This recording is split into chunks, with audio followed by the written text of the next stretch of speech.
Ultra Chill. Hi, welcome to Ultra Chill. This is episode number 5. Today we'll be talking with Wes Levitt, head of strategy at Theta, where they've built a blockchain-based peer-to-peer video streaming network used by over 1 million monthly users. With partners such as Sony and Samsung, they are taking the live streaming world by storm. We're excited to announce that anyone using the wallet-only client now has access to Theta. If you haven't downloaded the client yet, now's your chance. We'll be constantly pushing updates with new and exciting functionality. The link is in the description below. Make sure to let us know what you think in the comments. I'm really excited about this podcast, so let's get to it. Welcome to the podcast, Wes. I'm really excited to have you on. Theta's been somebody that we've been talking to for a long time, and I'd love to hear first who you are, what you've been doing at Theta, and a little bit about the project itself. Yeah. Thanks for having me today, guys. Good to talk to you. As you said, I'm head of strategy here at Theta Labs, and what we're building is a decentralized video distribution protocol, and now that's expanded to really a lot of places within the media and entertainment space. So at the core of it, what we're solving is a problem that we faced in the video space ourselves, which is content is extremely expensive to distribute. And there's a better way to do it through peer-to-peer, and with token incentives, you can actually incentivize users to build this network for you and to contribute themselves. So we launched the Theta blockchain in 2019 to solve that problem for ourselves, and then pretty quickly realized this is something that benefits a lot of different video platforms and really any company or project out there that's moving a lot of data and could benefit from doing it on a peer-to-peer network. So now the Theta blockchain has been live for about 2 years now, and we've also expanded in some other adjacent areas as well. For example, NFTs.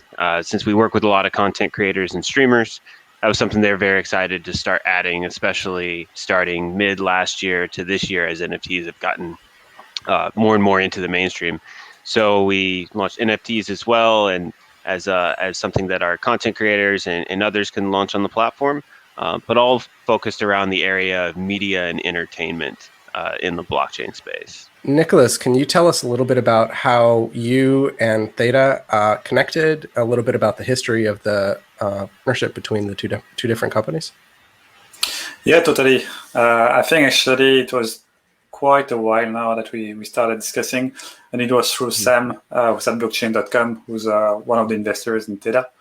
So we had a really great discussion. They mentioned Theta, why they would be a perfect partner. And so we decided to engage. And we directly saw all the good synergy that we have.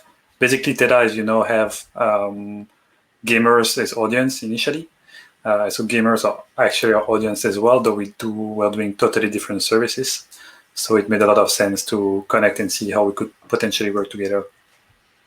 Yeah, it was nice to come across a like-minded crypto project, and for once we weren't going after the same space exactly. We have the same DNA with gaming and crypto, but complementary services too. So it's a great fit, and we're excited to work with Ultra. You want to talk a little bit about the discussions that you guys had, what you guys saw in the company? Yeah, so when we got introduced, we realized pretty quickly that we were, even though we're building different products, we were hitting on a lot of the same themes, where we were trying to disrupt more centralized platforms that have been very successful, but almost too successful to where it's created a near monopoly, and a lot of times that results in a poor user experience, or at least a frustrating one where they have no other options. So whether it's in the video space with your YouTubes, or whether in game distribution, these platforms like Steam or some others, I'm sure you could speak more to, it feels like the users don't really have a lot of power anymore. And through a decentralized system and with tokenized assets, there's ways to give more of that control and more of the benefits back to the users. So even though we're approaching it with very different products, I think philosophically we were very much aligned on that. And so that's where we realized there's something here together, and we can probably accomplish many of the same things together. Yeah, totally. There was really a lot of potential, in a sense that Theta's vision is part of the vision is also to allow people to earn from what they are actually doing. So like they're spending time watching a stream, they're like the creator of the stream, all those kinds of interaction are producing value for the people who are actually doing the work in a sense, or enjoying the time. And that's very similar to what we do, where essentially whatever people do on the platform in Ultra, we want them to be rewarded for the time spent, whether they're playing games, whether they actually reviewed some games, or they did provide any feedback or participate to beta. And so just Theta is actually doing the same thing for different with a different approach, which make a lot of sense and is highly complementary. So I guess that kind of opens the conversation into play to earn. I think there's a lot of interesting consequences for play to earn models in the context of streaming and video content, but also within the gaming context, which is of course very relevant to Ultra and the project that we've been building. How do you think that Theta and Ultra are each leveraging their technologies to enable users to enjoy content more fairly? Yeah, play to earn, even though it's we're not building games ourselves, it's very much on our radar, because our DNA originally comes from the Theta platform being focused on esports exclusively. Now it's expanded to lots of different content types, but we still, it holds a very close place in our heart, and a lot of our user base are still gamers at heart. And so as these play to earn games are coming out where users are natively getting these assets, and that's a core part of how they're even playing it, we think for that to be a compelling streaming experience, it needs to be fully integrated as well. So if you're streaming the game, a play to earn game, and you have a bunch of viewers watching, they should be able to earn NFTs from that game as a reward for watching, or content creators can give away seamlessly NFTs they earn in the game to users watching. So having that very close experience, I think, ties it all together. I'm sure the content creators and the game producers love that as well, because if I'm watching a game I haven't played, or earn game I haven't downloaded or started playing before, and someone gifts me a first free item to that game, of course, the first thing I'm going to do is become a new player of that game. So right. We think it's beneficiary all the way around, having this ecosystem where it's going to drive more users, it's going to drive more downloads and revenues for the company that makes this game. I think it's a win-win for everyone. Yeah, totally. I would say the creator aspect as well is very important. When you see play to earn, you see a lot. Very often it's tied up to creators. So people are creating some new experience, they're creating some characters, they're creating even game experiences. And we always say, content is king in the game industry, which is like the reality with NFTs and play to earn as well. And I would say the advantage tech-wise is now that you have those NFTs, the market is deciding on what should be, what is fair. It allows you to have like pricing by the market. So if people believe this game or this asset has that value, basically somebody's buying at that price, that's the actual real value. So it doesn't really rely anymore on decision from companies to decide, okay, this should be how it works. It's actually the community and the creators who actually define the rules. And usually it's a free market. So in this regard, all the decisions are relevant, because they are the actors of the market making those decisions, and they are not directed by somebody else. Yeah, it makes for some really interesting and fun changes where, the RPGs we grew up playing, it's just set arbitrarily at the store of the village you visited, whereas this is a totally different beast where a different item might be valued differently than what a developer originally thought, and that can change over time if, say, the user base discovers this item this weapon originally looked like it wasn't very useful, but we found it's actually extremely useful in this niche environment where you need this to progress. All of a sudden, you'll see the market value of that weapon change in a way that I think it creates a lot more compelling user experience, and one that changes over time. So then you have these living worlds where it's not like you beat the game and it's done. This is something that evolves with the user base. It's interesting because I think kind of what we're really talking about here is how like the game content itself was always the core, but what we've been building with all of these external platforms, including the networks that NFTs exist on, and all of the streaming platforms that kind of like bolt into the gaming experience itself, they're expanded experiences which we kind of share together as a larger community, which brings a lot of extremely unique value to the experiences that we have as gamers, that, for those of us that grew up in, the 90s or the 80s, when the games that we were playing were maybe they were solitary, or we would play them with our friends, but they were kind of like a very like closed group of people. And now the experience that we have as gamers is this very like open, expansive experience, which is, you know, very, very awesome, very what we want these expanded worlds to be. I guess it'd be interesting for us to talk a little bit about NFTs within the context of Theta, because I know that you guys have been very focused on that the last year or so. Where do you guys think that NFTs are going next? We still think there's a lot of value in sort of what we consider V1 of NFTs, in that it's collectibles, and you know, it's just something where a super fan wants to collect a favorite moment of it. In the case so far, Theta World Poker Tour, for example, launched, where the winning hands of a tournament, maybe it's your favorite poker player, you want to collect that moment.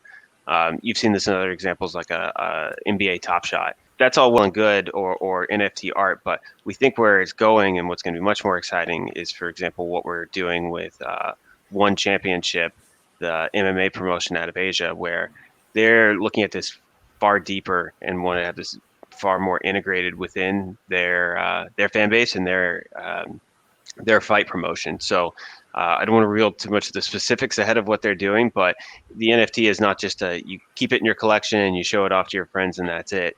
It unlocks a deeper level of how you can enjoy the live event. It maybe gets you exclusive access to things that you simply can't get without the NFTs. And actually, in some ways that you can influence how the specific fight or how a specific promotion will go.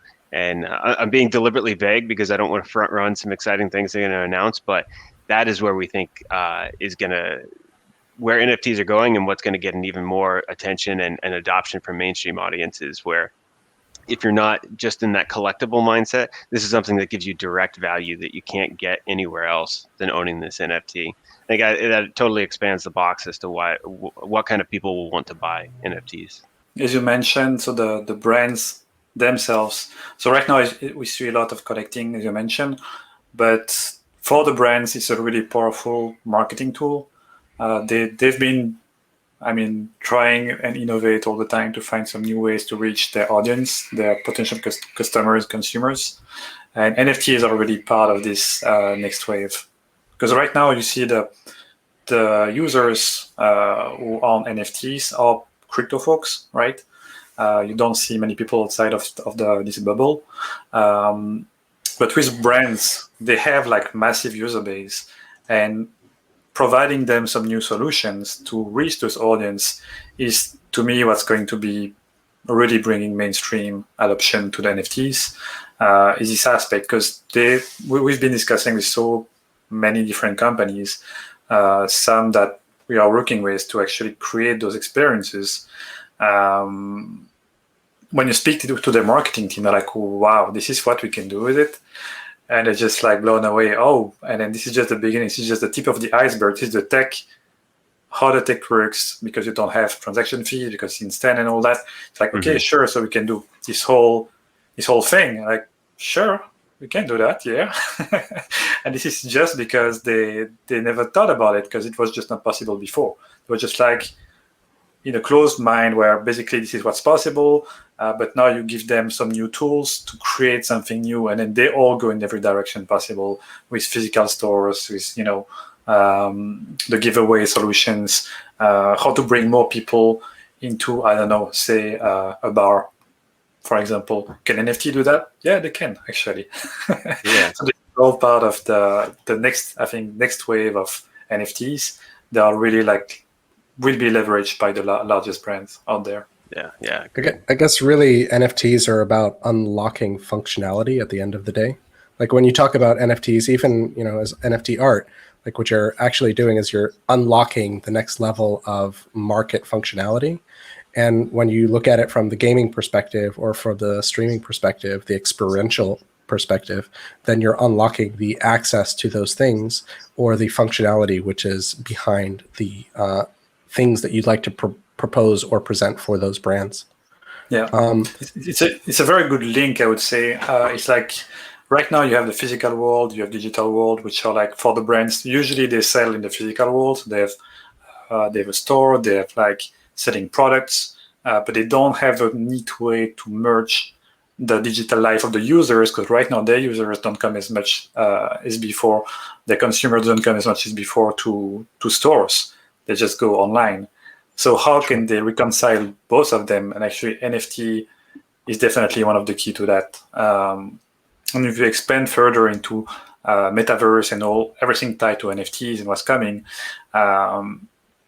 today it starts to be exciting for the brands, but I guess they have the users today.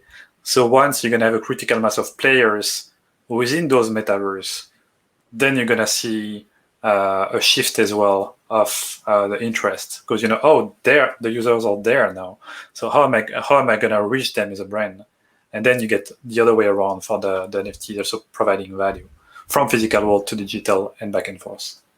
Do you think they're the same users? Because like I think of like the users that you've described as kind of like legacy users, not modern digital users, and we kind of like want to merge those two worlds, right? Exactly. So they are the same human. Sometimes. So imagine that you're, I don't know, selling Coca-Cola, for example. You have somebody playing games and trading. It's the same guy who's on the street buying shoes and buying Coca-Cola in the store. Right. So how do they reach both? How do they bring one to the digital experience? So they bring people from digital to purchasing in physical. There are some solutions to that. Yeah, and I think it's changing quickly what user that is too. If you're getting at what I think it is, it's traditionally the streaming and gaming. It's very young, very male, and that demo didn't change for a long time.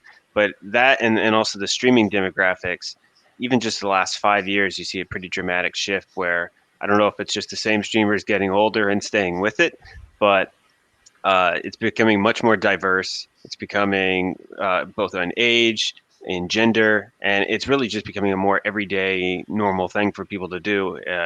And to be more online, to be more digital focused, to be a live streamer is just becoming a more typical thing. I think that sea change will also carry over to NFTs, because once you're thinking more digital first, then it's a much easier hop to have a digital identity, have NFTs that represent digital assets. I think the generation that says is teenagers now will not even be difficult for them to jump straight into the fact that of course this NFT has value or this represents something. It's not fake digital internet money, fake internet money or anything like that. They've always known this is something that's valuable.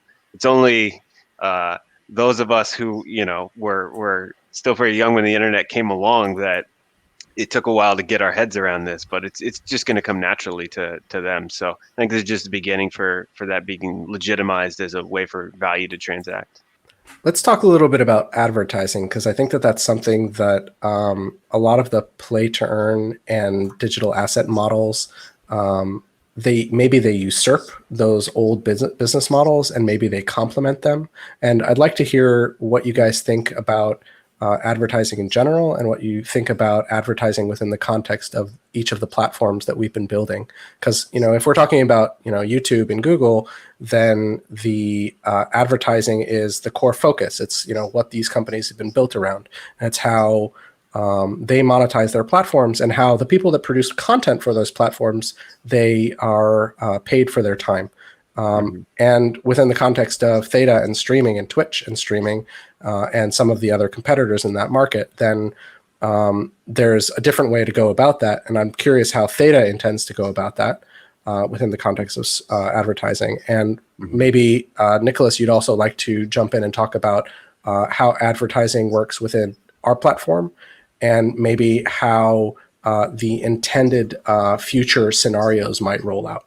Just one thing I think that helps set the stage is that the Theta infrastructure we built, where platforms can have their video relayed peer-to-peer, it is agnostic to the business model of whatever platform builds on top of it. So a platform that uses it may be advertiser focused, it may be subscription focused.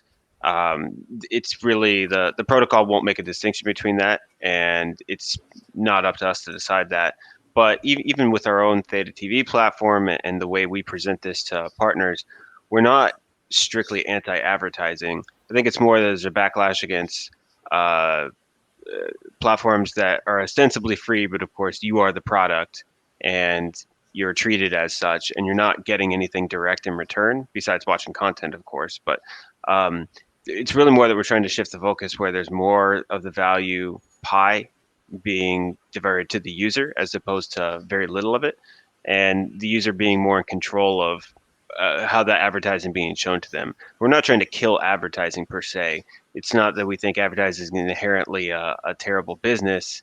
We just don't think that the current model where you are sold ads and you get nothing outside of that of the massive revenues that are being generated is not one that's really in favor of users. And so if you give users the choice, they will prefer a model more like the decentralized ones that are emerging.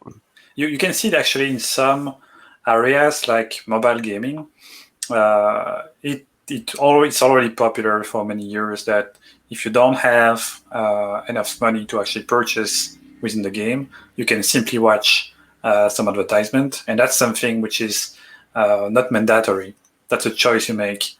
So some games are fully free, and then those ones you don't have much paying solution, but basically there is a lot of advertisement, and they are honestly shoved down your throat, and that's it. But that's not something people enjoy. That's not typically the successful apps either, or games. But the one that are allowing you to make a choice. I make the choice to watch an ad, so I'm conscious I'm doing it, and I get rewarded for it. Whether right now in games it's like you get, I don't know, some currencies, or you get to an extra life within the game. It's pretty typical and doesn't bring any issues. We never saw anybody complaining about that. Actually, people are excited about it. We can see even the trends when you have this kind of feature, the retention are better, the numbers are better within the games. But that's also something that we wanted to apply to Ultra, because ultimately the play-to-earn model that you see in games can be applied to platforms, and basically offering the option to the players. Okay, I want to watch ads, or I don't want to watch ads. That's up to me, but I get rewarded for it if I decided to. It's really beneficial for both sides, because the player is happy. He gets some money they can use to purchase anything. Basically, within Ultra, how it works is that you get tokens, right, US, but at the same time, those tokens are not created out of nothing. They are coming from somebody who wants to do advertisement. So for example, say Coca-Cola, they want to do advertisement. They purchase basically credits, which are becoming tokens. So on markets, they purchase tokens, and those tokens are distributed to players. So there is no value that is created out of nothing. It's always part of the current model that works on mobile, but that is applied with blockchain technology to a wider platform. Because I don't think essentially the saying that advertisement might be ushered by the NFT technology or the blockchain is accurate. It's more that it's like programmatic technology for digital advertisement. It's a technology that's been brought to the brands, and now they can use it to actually leverage the network and provide the best ad to the right people automatically.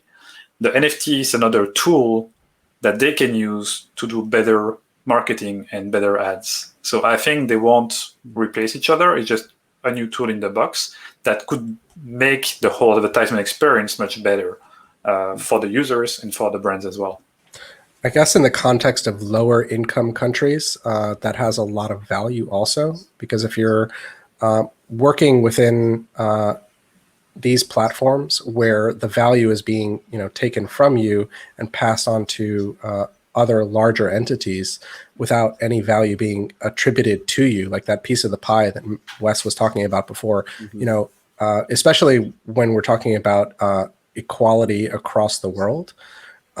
I'd actually be curious to hear what are some of the strategies that each of you are intending to implement that encourages that specific use case. Mm-hmm.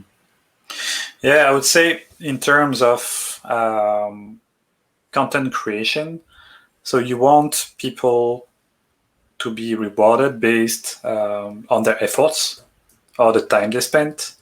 This is basically the type of content you want to create. If somebody can actually earn from that for the time they spent, then you can start to think about play to earn model, because depending on what you earn, you will have different goals. For example, somebody earning, I don't know, 10,000 a year, a month, or a year will have different level. The one, for example, who earn 10,000 a month, it will be like, okay, sure, I want to spend 5,000 every month for my hobbies, and I don't mind to pay to progress within my game or my content, because I just don't have the time.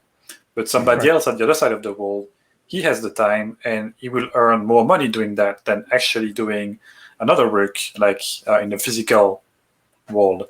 So you have to have this kind of time/effort component within your content to allow this kind of pay-to-earn mechanics. It's a little bit like similar, to free-to-play. The difference is with free-to-play, you have the publisher, which is the supplier of the content, who created the content initially and then sell it to the users so it can be earned within the game. Whether here, the publisher creates the mechanic. He creates the mechanic, how it can work, and then the other players who are generating the content that are sold and traded within the game. So it's slightly different, but it's the same direction. Yeah, and it makes it for some really interesting effects that you kind of alluded to, where you have, effectively the price of labor, the price of someone's time being massively different in different countries, different parts of the world. Right. But if it's in what's effectively a global market, in a game world that's entirely digital and not segmented by region, then it can get real valuable, whether it's any kind of network, whether it's a play-to-earn game, whether it's distributing video on Theta Network, basically anything where in these digital networks that are global.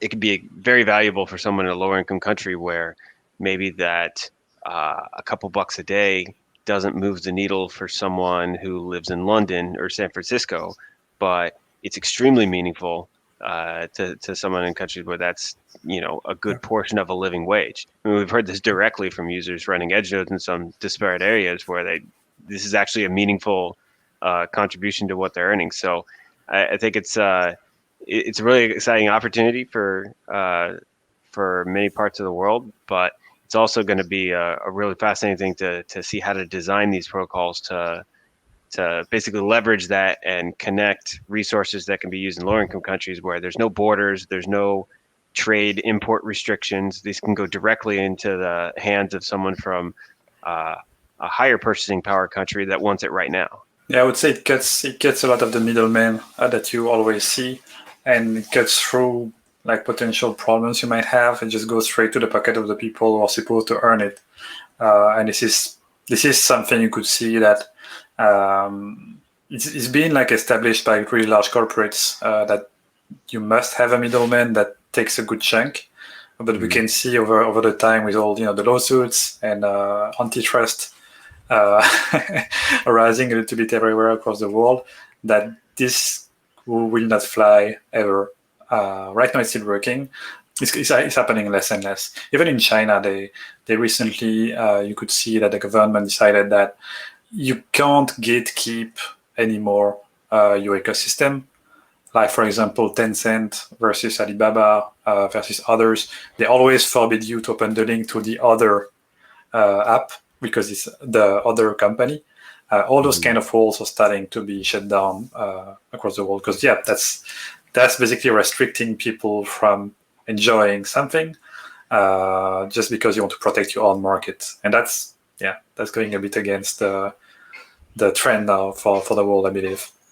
Yeah, it's going to be increasingly difficult when we're talking about digital worlds to stop these kind of things. Like, it's one thing to stop a ship of physical imports, but it's very difficult to stop digital money or digital assets from crossing borders. It's difficult to stop information from crossing borders through VPN or Tor. It's just, you're fighting a losing battle if you're still trying to operate like in the 20th century, restricting people's access to things. It doesn't work in this world anymore. They're going to have a tougher and tougher time trying to lock in these intermediaries that are getting more and more disrupted. And blockchain is not helping for for those entities, for sure. That's right. Well, it's helping a lot of other people, so let's keep everything balanced in the end. Agreed. I'd love to hear your thoughts on future strategies for each of the companies. Let's start with, how do you guys see the synergies of our two projects evolving over the next few years as both projects expand? Sure. I would say one of the discussion we had multiple times is around NFTs. NFTs, as you know, the goal is that it can be used across all networks. It's always like the interoperability aspect, and that's something that we are discussing and would like to see evolve in the future. For example, as you know, one of the goals would be that Theta influencers, streamers, users, viewers can actually enjoy both type of NFTs. So if, for example, a game developer wants to work with a streamer, he could do it easily if we give him the tools. So that's something we're working on and discussing heavily with Theta. And maybe another aspect for Ultra, which is important, is the CDN, so the Content Delivery Network solution. That's always a heavy cost across the world.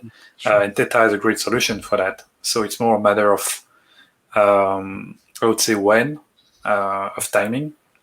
Because you could see, for example, large corporates like Blizzard, they had that for many years. You just do it. You don't know you're doing it. Just look at your connection. You will see that you're uploading a lot. Yeah. Why? I don't know. So basically, they're already using your bandwidth to distribute content to their other users to reduce their cost, but you get nothing out of it as a user. So right now, for example, with Theta and their solution, then it becomes it makes sense for the user to actually have this working, because they benefit from it. They get some money out of it. They can spend it elsewhere. Everybody wins. Yeah, Yeah. that's and I think that goes along with what we talked about with the NFT marketplaces and how we want them to, as both of our products roll out NFT marketplaces, we want them to be compatible. And yes, there's a little bit of competition there, but I think you get more benefit of having more liquidity for both sides.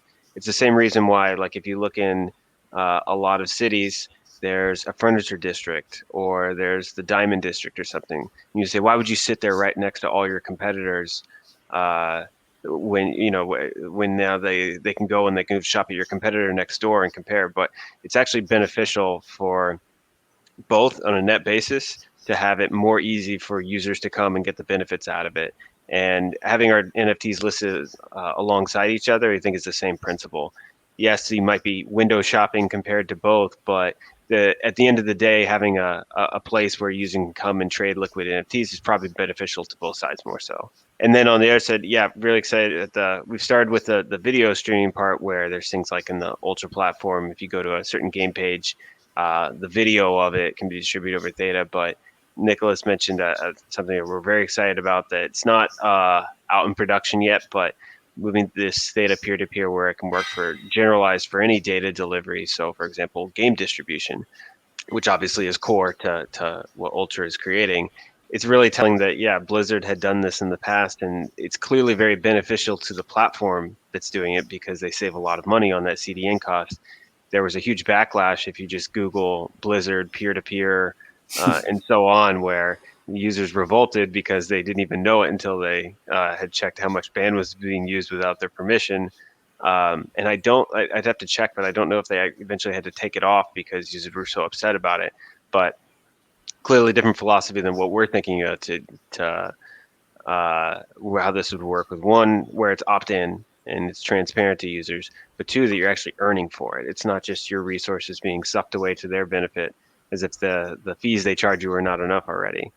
And whether that's T-Fuel tokens or US tokens or some combination thereof, I think probably that depends on the platform and the specific vendor. But if we create a liquid marketplace where these are easily transferable, then that just makes it even simpler. You earn one or the other, but they're easily tradable between. Yeah, no, exactly. And you can see also for the games, it's not going to reduce in size anytime soon. The latest, like Call of Duty and all that's like 200 gigs or something insane. So that's a really good use case when you're actually sharing your bandwidth, but you are sharing a lot of data. So you can actually earn because you're sharing a lot. So games are a really good fit for that in terms of package size.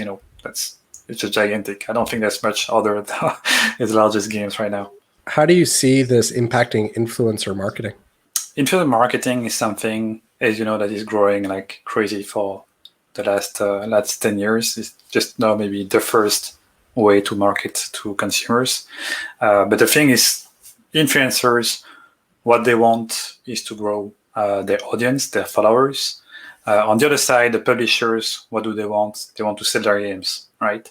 So there is some balances that can occur without having the current model, which is publishers are spending money directly paying an influencer to speak about something, which is outdated model to me, because it requires a lot of overhead. You have to discuss, make contracts, negotiate.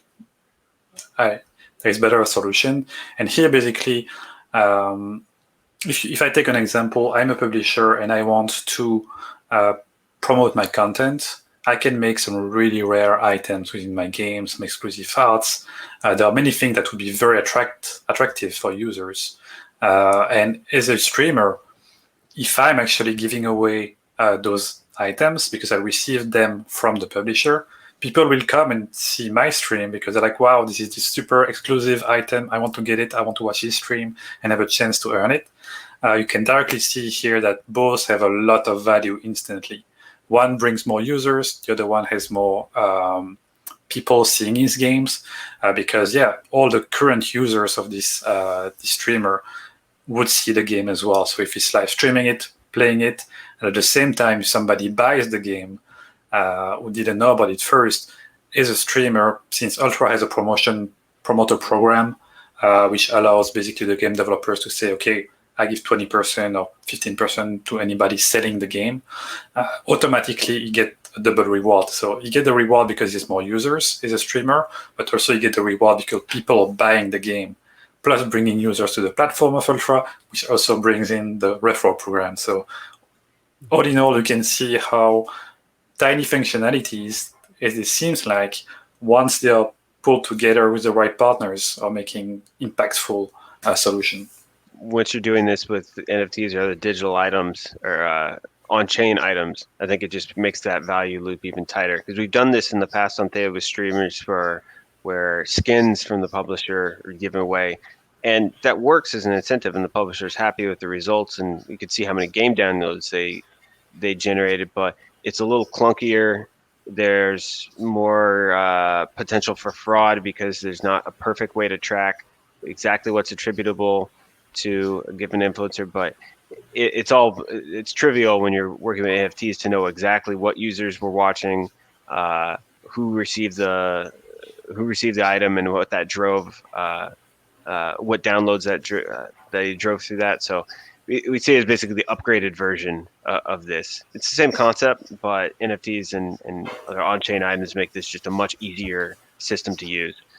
Maybe more difficult now because it's still in the early days and gas fees and such, but it's going to get to a point where all of that is second nature to companies and to users, or is obfuscated away in your wallet where they don't even have to think about that. And once we have that super easy to use version of blockchain for mainstream folks to use, then this is just a more valuable version of what they've already been using. Good thing there's no gas fees on Ultra. Yeah. Yeah, exactly. I think that's one of the key point is that the technology developed, the fact you have no gas fees, the fact it's about instant for your transaction, allows this kind of behavior that would be hard otherwise. That's part of the philosophy of the platform, is that we provide all, I would say, the tools so people can make their own solution. With Theta, it's different because Theta already has a game streaming solution. But for anybody who create new applications, the fact that they have already the wallet working, they have the SDK, they don't have to worry about how to make the things happen. They just have to pick from the SDK the right components. It allows them basically to have users very quickly enjoying new solutions that they created, because there's no friction to onboard the users. There is no account creation fee or whatnot. So this is all, I would say, part of the grand vision, in a sense, is that providing this framework so there are no friction for the users. And basically, what you saw with Theta is providing more value to the users, because of course they can access the platform buying games. They can also watch a stream. They have their wallet to transfer value. But every time you add a new application or service, basically it expands exponentially the potential. Because, for example, if you have just Theta and Ultra games, you can have the mechanic I explained earlier, when basically people can find the games like through the streamers and earn the games and all that. But you add just the layer of tournament. It means that as a tournament organizer, I'm working with Red Bull, and I want that streamer speak about the tournament because I spend money on this tournament to promote my content. And basically what's happening is that on Theta, people could earn some Red Bull NFTs, right? Mm-hmm. At the same time, they could see the game that is played, which is also bringing users to the stream, as we said earlier, but also would bring awareness to Red Bull. And the fact of following this broadcast of the tournament would also generate, some value, because you have a chance to earn this super rare NFT, which is also earned by the winner of the tournament, because you would have the same NFT as a grand winner, one on each side. There's no limit anymore, You just add one more application, and boom, you have like tons of new possibilities, and that's the idea. There's a lot of folks that question why we had gone so deep into NFTs, and I think if you didn't really dive deep and understand how they're being used, you think, is this a shift in focus? But it's really more like pouring fuel on the fire to make the streaming experience and the viewer experience just that much more engaging, and they work together with each other very well. And I think the proof of that is in the video platforms and content producers and the talent agencies that we work with, on that end, on the creator side, they are pretty much solely focused on NFTs at this point. So it's not just we think this works complementary. The people creating the video content are the ones demanding these NFTs, which is originally kind of what drove our additional focus on NFTs. And I think as this is built out more and more in the next 6 months, 12 months, people are going to see that vision all works together. Let's go ahead and take some questions from the community. I'd like to start with, will there be a universal login for Theta within Ultra? That's the plan. Basically, there is a single sign-on solution within Ultra that is currently developed. So it's not available today, but will be. And the idea is that indeed it should be seamless for users to use a solution, and that's what the SSO is also providing, so the single sign-on solution. Because once you click on Theta, you don't want to have to register, go to the process and all that. You just want to press a button, say, sure, log in with my Ultra account, and boom, that's it. Yeah, and connecting the two accounts, not only does it make it better for the off-chain experience because you don't have to register on both, Ultra users don't have to register again for Theta and vice versa, but it also makes it very easy if an on-chain address is tagged to the user ID on either platform, then you've effectively connected the on-chain IDs of both blockchains as well. So you have an Ultra user that has a corresponding Theta login, then it's very easy to see if someone is giving NFTs and let's say they want to distribute on both chains, they know the wallet address for each user based on one singular identity between the two. So super important as we get more integrated and have more cross-chain compatibility. Yeah, indeed. The fact of linking those users or expanding the potential multiple fold, because it's just very simple to gift somebody from one ecosystem to the other seamlessly.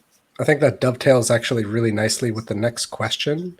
Are Theta planning to promote Ultra's referral system to attract major streamers? Yeah, so we, I don't know how much is public about this or when we'll air, but we have discussed a few things along these lines and specifically respect to tournaments as well. But I won't jump to the gun too much on that. But in short, yes is the answer. Yeah, it's only mutually beneficial. That's the greatness. So the last question that we're going to ask today is, can you go into more detail about how streaming will be used on Ultra? Yeah, of course. So basically right now, when you want to purchase a game, usually you see the beautiful trailer, it looks amazing, and then you play the game and it's not the trailer, right? it never is. And the fact that you could, for example, have a live stream as part of the game page, it means that you can actually see people playing the game, be like, wow, this is a game I really enjoy. It looks really cool. Okay, I'm doing it, I'm buying it, and I'm playing it. That's good because they know really what they're getting into. They don't ask for refund for the game, which upset everyone as always. So the idea is that they really can see from day one what would be the experience they're gonna get. Another part I think which would be interesting. We haven't, discussed that a lot, I think, yet with Theta, but player profile. If you could see within a player profile, okay, he's live streaming. Okay, I can look what is he doing right now. You can just look at your friend. Okay, what they are doing right now. Oh, he's in this game. He's doing that. It could be really very interesting for them to just make the experience more close to each other. Just, okay, sure, this is my friend. This is what he's doing. Give more information. And maybe another aspect that is interesting would be about streaming is an input. So I don't know if it's already how far it's in the process for Theta, if it's been discussed. But basically, the idea that we think would be really beneficial is if we can have the stream as a sort of input for other application of the ecosystem. Another app, for example, who would want to show a stream within their application could do it another service, whether it's tournament platform. Okay, I want to show the broadcast within the tournament platform. Sure, here is a snippet of code. You can do it. That would be also, I think, very very powerful for the other applications. Yeah, and I think the game publishers themselves will be very keen on that, these ideas as well, because you have to think if you're a publisher trying to get people excited about your newest game, rather than a basic trailer of it, if you can show a live stream where it's inherently a more social experience, it's going to be more exciting. Or if it's a tournament going on, you're seeing exactly what's the most current content or the most relevant content today on it. That's going to draw in more users, and that's going to pull in more of the element you're trying to create. So I think having that seamless iteration where it's a Theta streamer, it's a better advertisement for the game, if nothing else. So I think you have the publishers on your side for that one. All right, Wes, it's been really fun chatting with you. Really enjoyed having you on the podcast. Thanks to all the Ultra fans out there. We're always excited about bringing you more news, insider info, and in-depth details about what we've been building, why we're building it, and how we believe that it will shape the future of gaming and digital assets. To keep up to date with Ultra content, make sure to subscribe. See you next time, and keep it Ultra chill. Bye, guys. Thanks, everyone. Thanks, guys. Good talking to you. Thanks, Wes, Rami. Bye. Bye. Ultra chill.